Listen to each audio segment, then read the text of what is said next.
if you are still holding on to, that mental image of AMD as this scrappy, perennial underdog. Right, like the company that powers your home Xbox. Yeah, exactly. Or, the graphics card in some budget gaming PC. Yeah.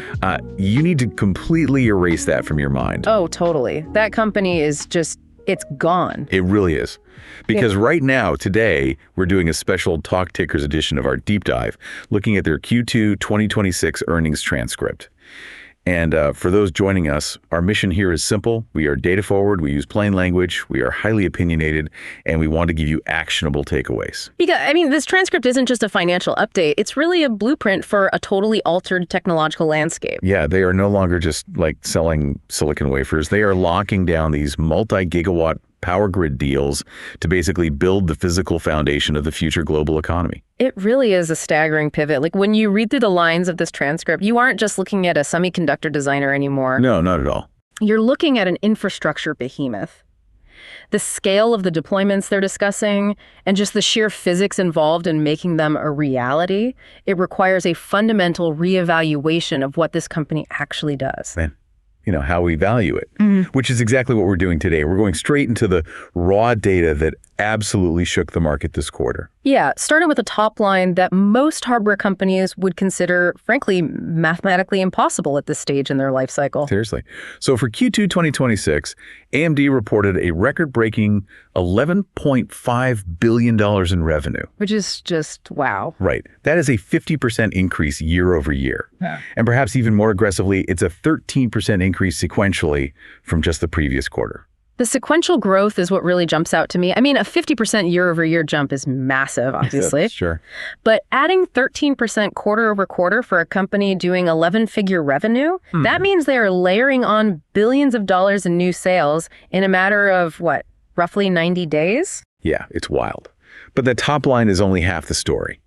The bottom line is where the math gets incredibly aggressive. Oh, absolutely. While revenue jumped 50%, their diluted earnings per share increased by approximately 82% year over year. Which is, that's the kicker. We're looking at a scenario where top line growth is explosive, but bottom line profit is almost doubling. What's fascinating here is that this points directly to the mechanics of their operating leverage. Right. Break that down for us. Well, in the semiconductor industry, you have these massive fixed costs up front, like designing a new chip architecture, securing the IP, masking the silicon. Right, all the R&D. Exactly. That takes billions in R&D before a single chip even rolls off the line. But once you lock in that design, the variable cost to produce each marginal chip is, relatively low. So when demand spikes the way it has here. Yeah, that extra revenue isn't being eaten up by proportional costs. It waterfalls almost entirely down to the bottom line. Okay, let's unpack this, because I think an analogy helps here. Revenue going up 50% while earnings jump 82%. It's kind of like getting a 50% raise at your job, but figuring out a way to actually cut your daily living expenses. That's a great way to put it, yeah. All that extra money is just falling straight to the bottom line. And we can see exactly how efficiently that waterfall is flowing when we look at their gross margins. Right, the margins are key. They expanded to 56%. That is up 200 basis points year over year. Which is incredible. For a hardware business where you are dealing with literal atoms, physical supply chains, shipping logistics. Right, manufacturing yields, all that messy real world stuff. Exactly, holding a 56% gross margin at an $11.5 billion revenue scale. That is a testament to immense pricing power. Yeah, because normally if supply outpaces demand or if a competitor has a better architecture, what happens? The only lever you have left to pull is price. You have to discount to move inventory, and then your margins compress. But that's not happening here. No, not at all. The fact that AMD's margins are expanding to 56% tells us that their customers, the hyperscalers, the sovereign AI initiatives, these massive enterprise labs, they're essentially price insensitive right now. Exactly. The compute is so valuable to them that they are paying top dollar, and AMD is capturing all of that value. It resulted in a staggering $3.1 billion in operating income for a single quarter. $3.1 billion. That's just, It's hard to fathom. Now, we should caveat, just for the sake of accuracy, that the year-over-year comparisons do exclude that massive $800 million hit they took in Q2 of last year. Oh, right, because of the U.S. export control restrictions on the MI308 shipments to China. Exactly. But even adjusting for that, the underlying cash generation is wild. I mean, they generated $2.4 billion in cash from operations this quarter alone. Yeah, but an $11.5 billion quarter with expanding margins doesn't just materialize out of thin air. Right. It takes work. It's the result of a very specific, really aggressive reallocation of their internal resources over the last few years. The numbers are impressive, but the real story is where those numbers are actually coming from. Exactly. Because this isn't just a case of, all boats rising on a gentle tide. The internal dynamics of this revenue mix are violently shifting. Violently is the right word. Out of that $11.5 billion total pie, $6.7 billion is now purely data center revenue. Wow. That division more than doubled year over year, up 107%. Data center is now 58% of the entire company, up from just 42% a year ago. It is literally swallowing the rest of the business whole. It really is. And inside that data center segment, there's a fascinating binary engine driving the growth, right? Yeah. You have the traditional server CPUs, and then you have the AI accelerators. And both of them are firing simultaneously right now. Okay, let's look at the CPU side first. So on the CPU side, the EPYC processors, specifically the 4th gen Genoa and the 5th gen Turin architectures, those grew over 70%. 70%, right. And CEO Lisa Su specifically highlighted that this was their 5th consecutive quarter of record server CPU revenue. Which is wild when you think about it, because all the oxygen in the financial media right now is entirely taken up by GPUs and AI accelerators. Oh, completely. You almost forget that traditional cloud and enterprise server deployments, which is just the basic infrastructure of the modern internet, those are still expanding massively. And AMD is clearly taking market share there. They are. And, the CPU is still the traffic cop of the data center. It's essential. But to your point, the other engine is the Instinct AI accelerators. The heavy lifters. Exactly. These handle the massive parallel processing required for deep learning. Sales of the MI350 series and the newer MI355X, they more than doubled year over year. And who is actually buying all of these? Is it just Microsoft and Meta? Well, management noted that adoption is broadening far beyond just one or two hyperscalers. They're seeing massive deployments across tier 2 cloud providers, AI startups. And sovereign AI, right? Yes, sovereign AI deployments, where entire countries are building their own localized compute clusters. It's becoming a national security asset. Okay, so the data center is a dual-engine rocket right now. But before we get into the mechanics of why these chips are winning, let's briefly touch on the client and embedded segments. Sure. Client, which is essentially their PC processor business, it actually had a solid quarter. Hit $3.1 billion, up 23%. Yeah, that was a strong beat. Driven largely by commercial adoption, they are seeing significant traction with their Ryzen Pro chips in highly regulated sectors. Like healthcare, finance. Healthcare, automotive, finance, exactly. These are huge enterprises refreshing their entire fleets, not just, individual consumers buying laptops at Best Buy. Makes sense. And then the embedded segment, these are the ultra-reliable chips for aerospace, networking, defense that stabilized at $977 million.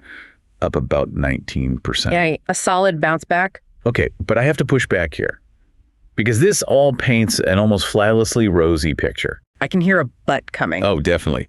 Because if we are looking at the whole transcript, there is a glaring bleeding wound on the balance sheet. The gaming segment. Yes. Gaming revenue absolutely tanked. It dropped 31% year over year, just cratering down to $779 million. Yeah, that's a steep drop. I mean, for a company that has essentially built its retail reputation and loyal following on Radeon graphics cards and gaming hardware, isn't a 31% bleed out a massive red flag?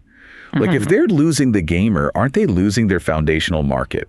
Well, on the surface, if you're looking at this through the lens of a legacy hardware investor, a 31% drop in a historic core segment looks terrifying. Right. It looks like a disaster. But you really have to contextualize this decline against the macro hardware environment and honestly, more importantly, against the sheer scale of what AMD has become today. Okay, explain that. Because 31% is a steep drop, regardless of your scale. It is. But look at the mechanics of that gaming revenue. A massive portion of it comes from semi-custom sales. You mean the console chips? Exactly. The silicon that powers the PlayStation 5 and the Xbox Series X, we are currently very late in that console lifecycle. Oh, that's true. Everyone who wants a PS5 basically already has one. Right. Sony and Microsoft aren't ordering tens of millions of new chips right now because the consumer base is largely saturated. That revenue stream naturally crests and troughs with the console cycles. What about desktop graphics cards, though? Well, add to that the fact that discrete desktop graphics cards are really expensive right now due to systemic component costs, and the consumer is just feeling the pinch. They're holding off on upgrading. So it's cyclical and environmental rather than, say, a catastrophic failure of their engineering. Exactly. But even so, they are definitely ceding mind share in that space to NVIDIA. They are, but this is the crucial part, and you really need to hear this. It mathematically doesn't matter to the bottom line anymore. Because of the mix shift. Yes. Gaming is now $779 million out of an $11.5 billion pie. It represents less than 7% of total revenue. Yeah, under 7%. A 31% drop in a 7% segment is a rounding error when your 58% data center segment is growing at over 100%. That puts it in perspective, yeah. The overarching story here isn't that gaming is failing. It's that AMD has executed a profound business mix shift. They've successfully mutated. They are an enterprise AI infrastructure company that just happens to have a small legacy gaming division attached to it. That is a fundamental psychological shift for anyone analyzing this company. You cannot evaluate them based on desktop GPU frame rates anymore. No, not at all. You have to evaluate them on data center architecture. Yeah. And what was fascinating in this transcript was management's absolute laser focus on a specific evolution in that architecture. Right, the move to agentic AI. Yes, they weren't just talking about generic generative AI. They kept hammering on this concept of agentic AI. And this is where the divergence in compute architecture becomes incredibly important. Generative AI, like the large language models we've seen over the last few years, it's largely reactive. Give us an example of how that works mechanically. Sure. You type in a prompt, the massive GPUs do a tremendous amount of parallel matrix math, and it spits out an answer. It's a one-and-done transaction. Right. It's essentially a really sophisticated search engine query. Yeah. You ask, it answers, it goes to sleep. Exactly. But agentic AI is fundamentally different. It involves autonomous software agents. Okay. You give the agent a high-level goal, say, optimize my supply chain logistics for the upcoming quarter based on these weather patterns and these current shipping rates. That's a huge task. Right. And the agent then has to break that goal down into subtasks. It has to query databases, run simulations, interact with other software APIs, evaluate its own findings, and constantly iterate until the goal is fully met. So instead of one massive burst of computation, it's thousands of constant, sequential, multi-threaded operations. It's routing, it's logic, it's rapid memory access, all happening concurrently. Precisely. And the infrastructure required for that is entirely different from just generating a chatbot response. How so? Well, you still need the massive GPUs for the heavy lifting of the model itself. But the routing of all those autonomous tasks requires incredibly fast, ultra-efficient CPUs to act as this central nervous system. So if your CPU bottlenecks, the entire agentic loop slows down, and your incredibly expensive GPUs just sit there idle, waiting for instructions, which is a huge waste of money. which brings us perfectly to the silicon they are deploying to solve this exact problem. Yeah. The 6th Gen EPYC Venice CPUs, I mean, the transcript was virtually glowing when they were discussing Venice. And mechanically, it is an absolute marvel. Venice is built on the brand new Zen 6 core architecture, utilizing a 2-nanometer manufacturing node. Okay, we need to pause here and appreciate what 2 nanometer actually means. Because it sounds like a generic marketing term, like, oh, we went from 3 to 2, it's better. But it is bleeding edge quantum physics. It really is. Let's get into the mechanics of that. Yeah, because the average investor hears 2 nanometer and just thinks, okay, smaller is better. But we are talking about distances at the atomic scale here. Exactly. A silicon atom is roughly 0.2 nanometers across. So when we are talking about a 2-nanometer process node, we are talking about the physical gates controlling the flow of electricity being only a handful of atoms wide. Just a few atoms. That is insane. At that scale, traditional physics literally start to break down. You run into issues like quantum tunneling. What happens there? Basically, electrons will literally teleport across the gate, even when it's closed, just because the gap is so small. And that causes massive power leakage and heat generation. So how do they actually build a functional chip when the physics are actively fighting them? I mean, how do you keep the electrons where they belong? They have to completely redesign the physical structure of the transistor, moving from FinFET structures to what's called gate-all-around, or GAA architecture. Gate-all-around. Right, where the gate material literally wraps around the silicon channels on all four sides to physically prevent those electrons from leaking out. It requires atomic-level precision in the manufacturing process, layering specialized materials that are just atoms thick. And what does that atomic-level engineering actually deliver for the end customer? Because let's be real, no one buys a server rack just to admire the quantum physics. They buy it for the economics. Oh, absolutely. And the economics are entirely dictated by power efficiency. Because of that 2-nanometer node and the Zen 6 architecture, Venice delivers more than twice the performance per watt of leading by 86 competitors. Twice the performance per watt. But the truly disruptive metric, the one that really stood out, is that it delivers up to 3.3 times the performance per watt of leading ARM-based competitors. Wait, hold on. 3.3 times better than ARM. ARM architecture has historically dominated the power efficiency conversation. Like, that is the whole reason data centers started looking at custom ARM silicon in the first place, because by 86 was viewed as this power-hungry legacy architecture. If AMD is beating ARM by a factor of 3 on performance per watt, that completely inverts the industry narrative. It absolutely inverts it. And performance per watt is basically the only metric that truly scales in a modern data center right now. Why is that the ultimate metric? Look at the physical constraints of a hyperscaler. A facility has a hard cap on the amount of electricity it can draw from the local utility grid. Let's say a building has a 50 megawatt cap. Okay. They also have a hard cap on their cooling capacity, how much heat they can physically extract from the server racks using chilled water or giant air conditioning units. So if you hit your power limit or your thermal limit, you literally cannot add another server, even if you have an empty room and the physical floor space. You are just capped out. Exactly. Your only options at that point are to build a completely new multi-billion-dollar facility, which takes years. And zoning permits and grid connections. Right. Or your other option is to replace your existing servers with more efficient ones. If Venice gives you 3.3 times the compute for the exact same thermal and electrical envelope, you just effectively tripled the revenue-generating capacity of your existing data center without pouring a single yard of new concrete or renegotiating a grid contract. Wow.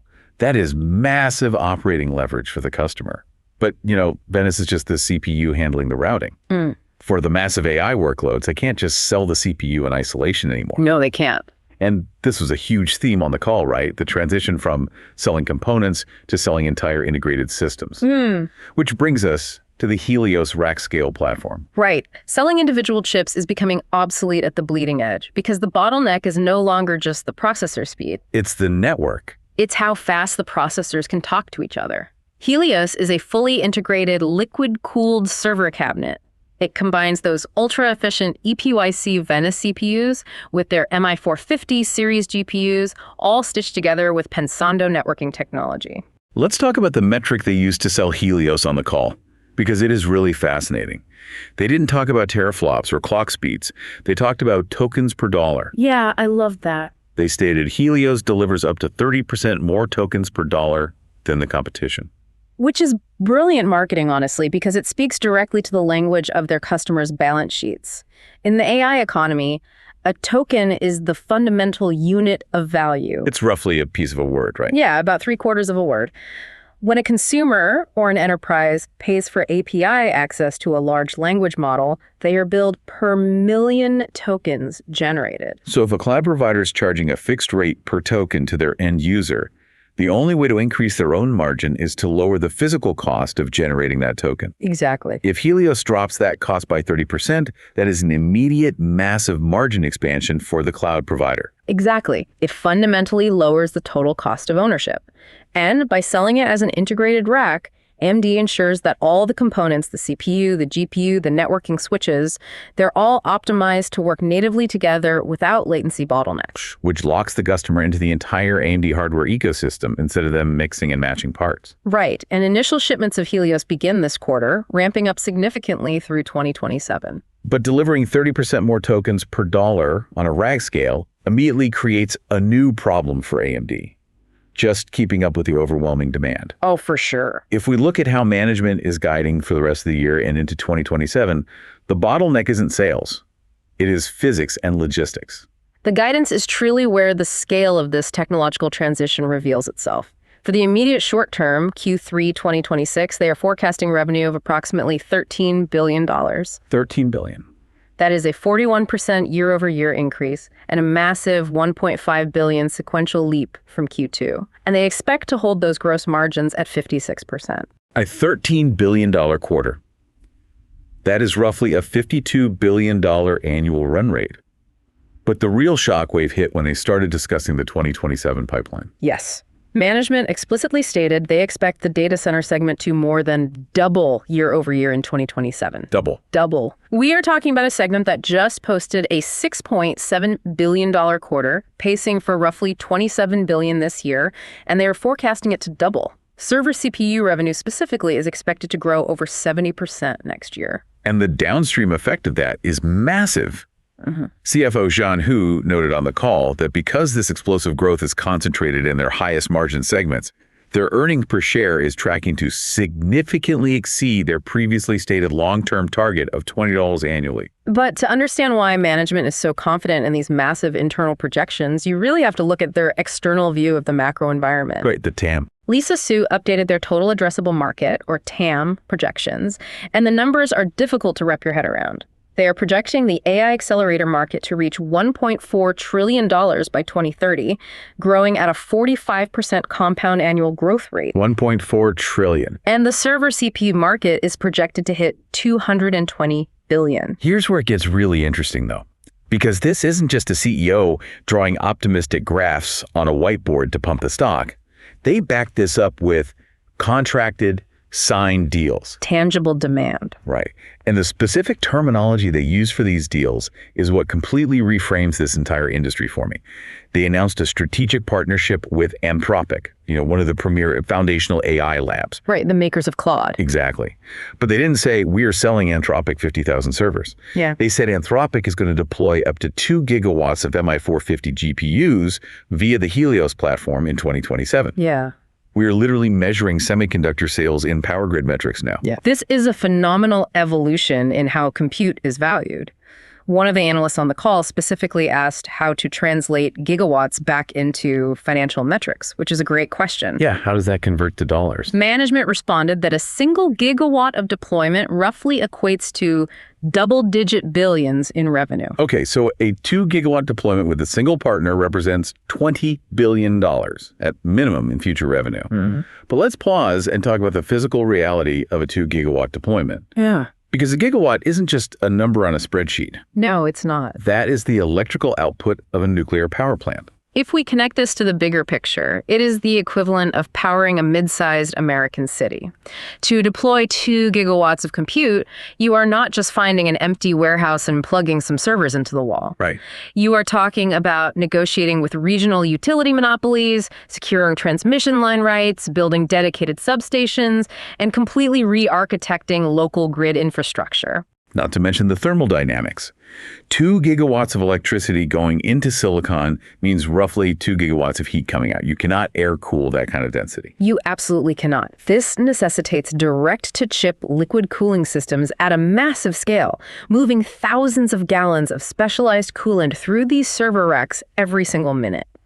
The infrastructure required to support these deployments is staggering, which is exactly why the TAM is exploding to $1.4 trillion. But the infrastructure isn't just a problem for the utility companies, right? It's a massive problem for AMD's supply chain. You cannot promise 2 gigawatts of compute unless you can actually physically manufacture tens of billions of dollars worth of bleeding-edge silicon. That's the billion-dollar question. And we know that the global foundries, like TSMC, are running at maximum capacity. How is AMD so confident they can deliver this volume in 2027? This was a major point of scrutiny from the analysts. Lisa Su admitted they are somewhat supply constrained right now in 2026 because the sheer velocity of the demand caught the whole industry off guard. Which is fair. But for 2027, the demand profile is locked in, allowing them to secure the necessary supply chain components well in advance. And it's not just about buying blank silicon wafers. The real bottleneck is advanced packaging capacity and substrates. Right, because modern chips aren't just stamped out like coins anymore. Let's dig into the manufacturing process that gives AMD their edge here, because they have a structural advantage when it comes to yield rates on these advanced nodes. Lisa Su highlighted their reliance on chiplet technology. This is the genius of AMD's modern engineering philosophy. Historically, the industry used monolithic die design. If you wanted a massive, powerful chip, you had to etch the entire complex circuit onto a single giant piece of silicon. The problem with monolithic design is defect density. Okay, let me use an analogy here for our listeners. Imagine you are trying to bake an enormous, incredibly intricate, multi-tiered wedding cake in a single massive pan. Okay, I like where this is going. If there is one air bubble, one burnt edge, or one structural flaw anywhere in that giant cake, you basically have to throw the entire thing in the trash.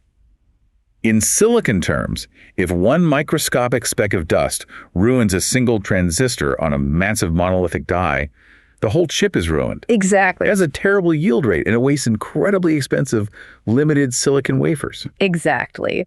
The chiplet approach fundamentally changes the math. Instead of baking one giant cake, you bake dozens of perfect smaller cupcakes.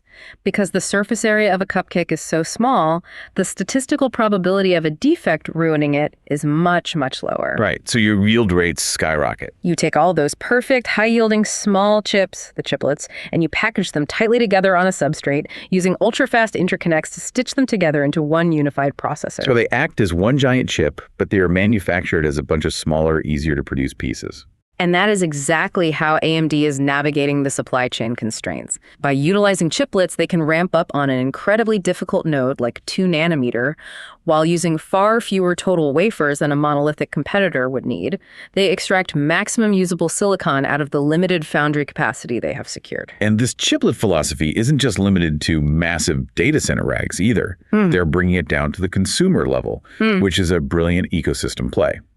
Let's look at the client side and the new Ryzen AI Halo platform, specifically the Gorgon Halo processor. Oh, this is a fascinating product. Gorgon Halo features 192 gigabytes of unified memory. Which is an absurd amount of memory for a commercial PC. It really is. The explicit goal here is to allow developers and enterprise users to run massive AI models, up to 300 billion parameters locally on the device, right on their desk without having to ping a cloud server. Why does that matter so much, though?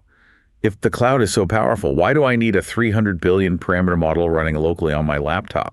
2 main reasons: latency and data sovereignty.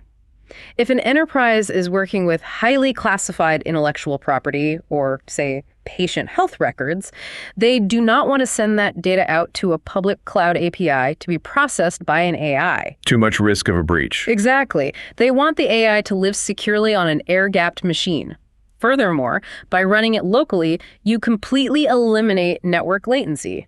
The AI can interact with your local files and applications instantly. They are essentially putting a miniature data center into a workstation chassis, and they are aggressively building a software moat around it too. They announced a massive partnership with Hugging Face. Right, which is essentially the central hub for the open source AI developer community. Yeah, every Ryzen AI Halo system comes with a year of Hugging Face Pro. They are actively incentivizing developers to build on their hardware. It's a holistic ecosystem strategy. They know that hardware is useless without software optimization. This was, the historical knock against AMD in the AI space, that their software stack just couldn't compete with the entrenched competitors. NVIDIA's CUDA moat. Right, but with the introduction of ROCm.ai, they're rapidly closing that gap. They are now allowing developers to use popular AI coding agents, like Claude and Cursor, to automatically port and optimize existing code bases to run natively on AMD Instinct GPUs. That is the ultimate Trojan horse. They are literally using AI to write the software needed to sell more AI hardware. The stated delivers more than twice the training performance and 3 times the inferencing performance compared to their legacy software. They are systematically tearing down the software moats that have locked them out of certain deployments in the past. So when you aggregate all of these vectors, the massive sequential revenue jumps, the 56% gross margins, the chiplet manufacturing advantage, the 2 gigawatt Anthropic deal, and the rapid maturation of their software ecosystem, you get a very clear picture of where this company is heading. Which means we need to translate this massive data dump into a clear, actionable verdict for the retail investor listening right now. We've gone through the mechanics of the nodes, the power grid constraints, the software ecosystem.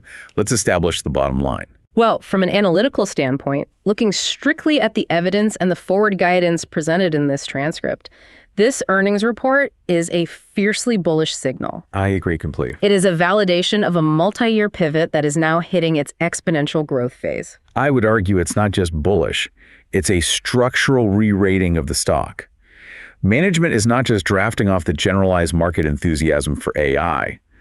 They aren't just selling shovels in a gold rush. They are securing the mineral rights to the entire mountain. That's a good way to frame it. They are converting conceptual AI interest into contracted, multi-billion-dollar physical infrastructure deployments.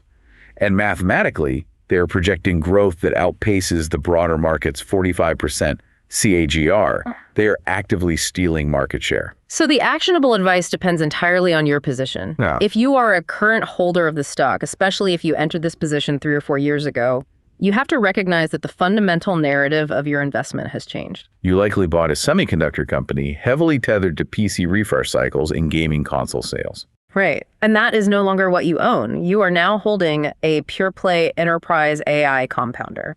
This requires a very specific psychological discipline. You are going to see financial headlines over the next few quarters screaming about a 30% or 40% collapse in AMD's gaming segment. Do not let those headlines spook you. Ignore the noise. Do not panic sell because PlayStation 5 sales are cooling off. You have to mentally quarantine that legacy business and focus entirely on the $6.7 billion data center engine that is doubling year over year. And if you are a prospective buyer sitting on the sidelines trying to determine if the current valuation is justified, you need to monitor 2 specific metrics like a hawk. First, the gross margins. They're sitting at 56%. That is the absolute bedrock of their pricing power. As long as they maintain or expand that 56% line, the cash generation will be immense. The moment you see that margin begin to compress, it signals that competition is forcing them to discount or that their supply chain costs are spiraling out of control. And the second metric? The physical deployment of the Helios rack scale systems in Q3 and Q4. Moving from selling loose chips to selling integrated, liquid-cooled, multi-ton server cabinets introduces a massive amount of logistical friction. Oh, absolutely. If there are any delays in the Helios rollout due to manufacturing snags or integration issues, that will cause immediate short-term turbulence in the stock price. But we have to be completely objective here. We cannot just paint a bullish picture without deeply analyzing the downside risks. These chips are not built in a vacuum, and AMD is highly dependent on third-party supply chains. Extremely dependent. Specifically, they are entirely reliant on memory partners for high bandwidth memory, or HBM. To make these massive AI accelerators function, they have to stack them with incredibly expensive, hard-to-manufacture memory chips. One analyst pointed out that the Helios system uses almost 50% more HBM than competing systems. Right. If the global memory market tightens and prices skyrocket, doesn't that beautifully stable 56% gross margin get absolutely crushed? That is the single most critical point of vulnerability for the entire operation. High bandwidth memory isn't like standard RAM you put in a desktop. It is a marvel of physical engineering.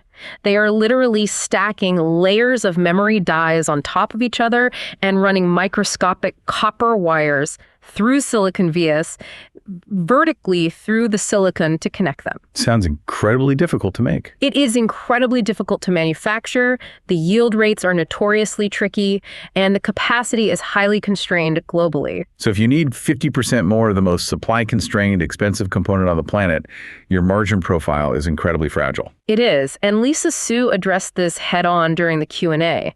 She confirmed that they have been working closely with their memory fabrication partners for years years to prepare for this specific inflection point. She stated they have strong visibility into their 2027 HBM allocation. Meaning they aren't just guessing. Right. They are not walking into the spot market hoping to buy memory. They have long-term capacity agreements locked in. But securing the supply doesn't necessarily protect you from structural price inflation. If the baseline cost of manufacturing HBM goes up, AMD still absorbs that hit, right? Which is where their engineering flexibility acts as a brilliant financial shield. This is a subtle point, but crucial. Lisa Su noted that while the massive trillion-parameter AI models require that massive HBM footprint, which justifies a premium price, by the way, not every customer is running a trillion-parameter model. Okay. If an enterprise wants to deploy medium-sized models and they are highly sensitive to the total cost of ownership, AMD can physically adjust the memory footprint of the Helios solution. Oh, wow. That is a phenomenal mitigation strategy. It's like a dealership selling a high-performance sports car. The baseline model comes with ultra-expensive, custom racing tires that cost a fortune to replace. Yeah. But if the customer just wants to use the car for a fast highway commute, the dealer can swap the rims and put on standard, cheaper tires. It drastically lowers the cost for the buyer, preserves the sale for the dealer, and completely protects the profit margin from being eaten up by the tire manufacturer. Precisely. It proves that the engineering team isn't just designing for raw, unconstrained performance. They are designing with deep awareness of supply chain vulnerabilities. They have engineered financial off-ramps directly into the physical product design. Which brings us full circle. We've unpacked an explosive $11.5 billion quarter. We've explored the complete metamorphosis away from legacy gaming and into absolute data center dominance. We've looked at the staggering physics of 2-nanometer chiplets, the logistical reality of multi-gigawatt power deployments, and the strategic mitigation of the high-bandwidth memory bottleneck. And yet, with all of that scale and complexity, there is one final detail buried deep in the transcript that I think requires a moment of genuine reflection. Oh, what's that? This raises an important question. When Lisa Su was detailing the multi-generation hardware roadmap, she looked past 2026, past the massive 2027 deployments, and mentioned the upcoming MI500 series chips. She stated that with the MI500 architecture, AMD is on track to increase AI inferencing performance by 2,000 times within a 4-year window. 2,000 times faster. Yeah. Not a 20% generational bump. Not even a 200% leap, a 2,000x multiplier on raw performance in just 48 months. Exactly. That number defies our standard understanding of Moore's law. It means they are fundamentally altering how data moves through the silicon, likely integrating optical interconnects, massive leaps in packaging, and entirely new mathematical models like FP4 precision. But the physical mechanics of how they achieve it are almost secondary to the economic implications. Exactly. And this is the thought I want to leave you with today. If raw compute power becomes 2,000 times faster and consequently becomes exponentially cheaper to operate on a per-token basis, the entire economic model of the tech industry fractures. It completely changes the game. What happens to the software-as-a-service companies that are currently charging massive monthly premiums for access to AI tools? If the foundational cost of generating an AI response drops by 99%, the premium software margins will evaporate. Will raw AI intelligence simply become a cheap, invisible utility entirely integrated into the background of our physical world, exactly like municipal water or electricity? And if AI intelligence does become a basic, invisible utility, then the companies supplying the massive multi-gigawatt generation plants, the data center infrastructure companies, are the ones who truly own the foundation of the 21st century economy. The invisible utility powering the world. It is something to keep in the back of your mind the next time you look at the sterile X-ray precision of a corporate balance sheet and realize it is being completely rewritten by the muddy, physical, real-world leaps of quantum engineering. We want to thank you for joining us on this deep dive into the underlying architecture of tomorrow's market. Keep analyzing the mechanics behind the numbers, stay disciplined in your allocations, and we will see you next time.